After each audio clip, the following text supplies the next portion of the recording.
అన్నపూర్ణ మామిడిపల్లి విజయవాడ రుచులు అనే శీర్షికలో ఇప్పుడు మీకు పాలకూరతో పచ్చడి అంటే బామ్లో మనం రోటి పచ్చడి ఎట్లా చేసుకుంటామో అట్లా రోజువారీ పచ్చడి కింద చేసుకోవడం అట్లా అనేది చూపిస్తాను.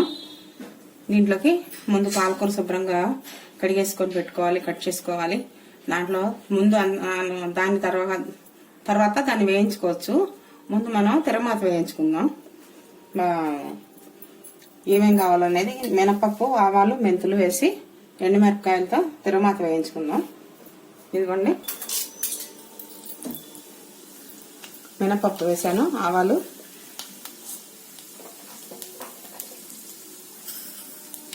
మెంతులు,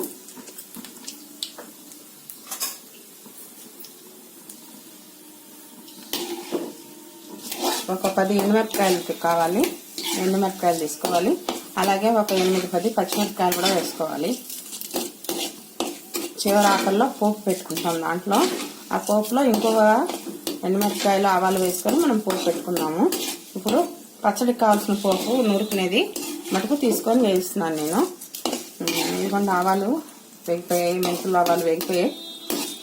దీంట్లోకి ఎండుమిరపకాయలు కూడా వేస్తున్నాను.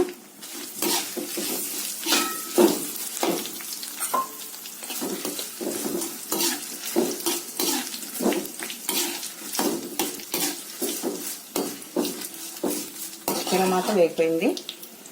ఇప్పుడు మరో కళాయి పెట్టుకొని అందులో నూనె వేసుకొని మనం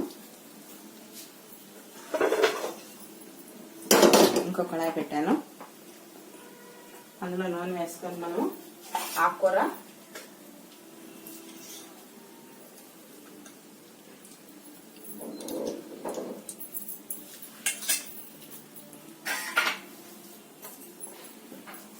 ఇవన్నీ పాలకూర కళాయిలో పెట్టేసి నూనె వేసిన కళాయిలో కనుక పెట్టి మూత పెడితే మగ్గిపోతుంది.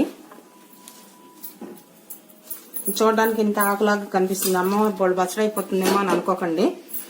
మగ్గేటప్పటికి ఎక్కువ అవ్వదు, పాలకూర బాగా తరిగిపోతుంది అన్నమాట.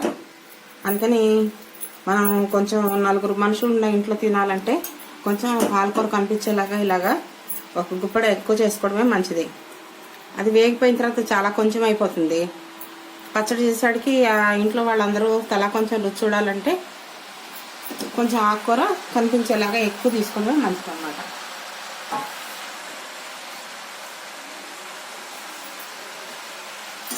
ఇదిగోండి పాలకూర బాండీలో వేసేసాను మొత్తం. మనం దీంట్లోకి కొంచెం పైన మూత కనుక పెట్టుకుంటే మగ్గిపోతుంది. కొంచెం నీరు వచ్చేసి మగ్గిపోయిన తర్వాత మనం కొంచెం తిరిగి వేయించుకోవడం వల్ల అది ఈ పచ్చివాసన అంతా పోయి చక్కగా పచ్చడి చేసుకోవడానికి కావాల్సినలాగా తయారవుతుంది. ఇదిగోండి మూత పెట్టేసాను. ఇదిగోండి ఇందాక తిరగమాత వేయించాను కదా, ఈ తిరగమాతలో మనం సరిపడాగా ఉప్పు వేసుకోవాలి. అలాగే సరిపడా పచ్చిమిరపకాయలు, ఎన్ని ఎండుమిరపకాయలు వేసినా పచ్చిమిరపకాయలు వేస్తేనే మనకి పచ్చడికి రుచి వస్తుంది. అందుకని పచ్చిమిరపకాయలు కూడా వేసుకోవాలి. చింతపండు మనం ఒక నిమ్మకాయ అంత చింతపండు నానబెట్టుకొని నీళ్ళల్లో ఉంచుకోవాలి. ఈ మెదుగుతున్నటువంటి తిరగమాతలో పచ్చిమిరపకాయలు, చింతపండు అన్నీ వేసి మనం మిక్సీలో వేసుకుంటే దాంట్లోకి పచ్చట్లో కావాల్సినటువంటి కారం రెడీ అయిపోతుంది అన్నమాట, తాలింపు. ఇప్పుడు నేను మిక్సీ వేసుకొని తర్వాత మీకు చూపిస్తాను. ఇదిగోండి పాలకూర మొత్తం వేగిపోయింది.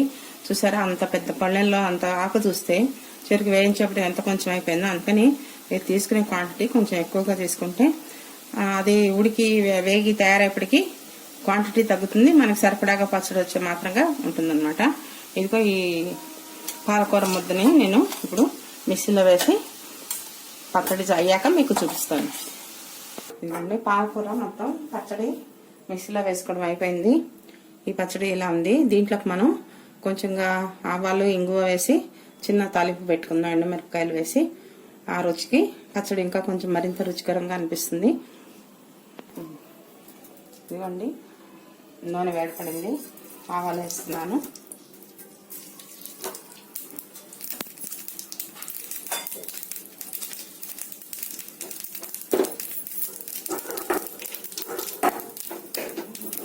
తిరగమాత వేగిపోయింది. అందులోకి ఇంగు వేసుకుందాం, కొంచెం ఎండుమిరపకాయలు కూడా వేసుకుందాం.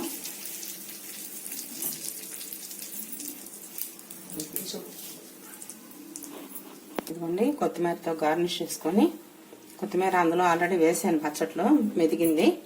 మనం ఊకే పైన కొంచెం గార్నిష్ చేసుకుందాం.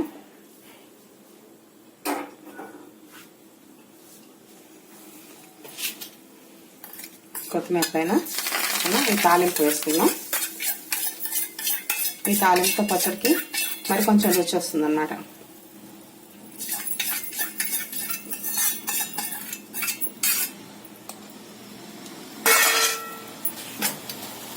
ఇదిగోండి, ఎంతో రుచిగా ఉండే పాలకూర పచ్చడి రెడీ అయిపోయింది. ఇది మీరు అన్నంలో తినచ్చు, దోశల్లో, ఇడ్లీల్లో, ఇలా టిఫిన్గా తిన్నా కూడా చాలా బాగుంటుంది. 4 రోజుల పాటు నిల్వ ఉంటుంది, పాడవదు పచ్చడి. అందుకని చక్కగా చేసుకొని ఈ పచ్చడిని రుచి చూసి మీరు కూడా సొంతంగా చేసుకొని ఆనందించండి.